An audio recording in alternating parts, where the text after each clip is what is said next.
Hello again. So it is about the how class designed. And this is pretty much, I already explained a lot about this. So you see more, in a slide, and then you can, conceptualize better. So pretty much, as I said, chapter 3, it explains about what HEBSP design, framework, what it is. So very in detail, you're gonna see, those, and pretty much this is pretty much it's about the chapter 3. I explained all this, and then there is the one, yeah. And then chapter 4 and 5, you will see all those precursory factors, and then chapter 6, and then behavior profiling, you will see. Among these, only chapter 3 is, your reading assignment I included, and then chapter 12, 11, 12, and then 14. So altogether, it's, I believe, both chapters, so you have knowledge learning. Okay, so you have just a ground of ground knowledge, and then learning environmental modification. That is a classroom management part I explained before. This is a chapter 11, 12. Please read this one thoroughly, since I did not give you a classroom management system development.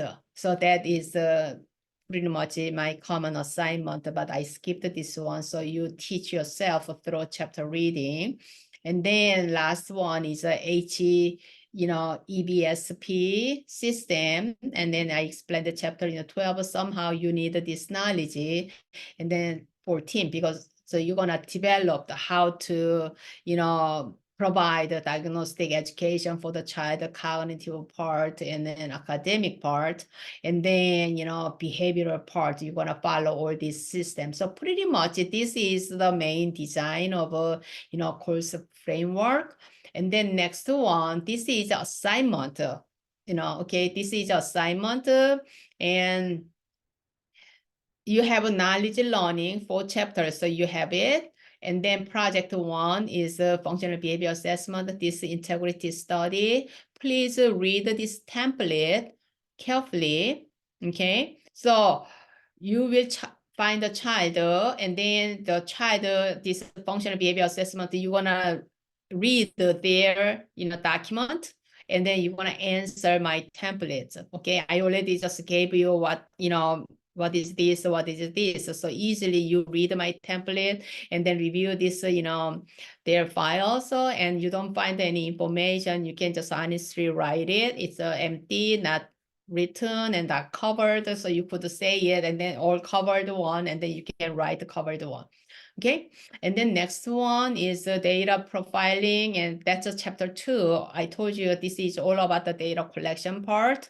And then chapter 3 is a development, like a PBIS system. You develop, the holistic educational part. So how to remediate those precursory ones. So without remediation, without making students competent learners, their behaviors will stay, even though you use, reinforcement and lots of good, just, token economy, whatever, just a nice positive behavior intervention plan you developed.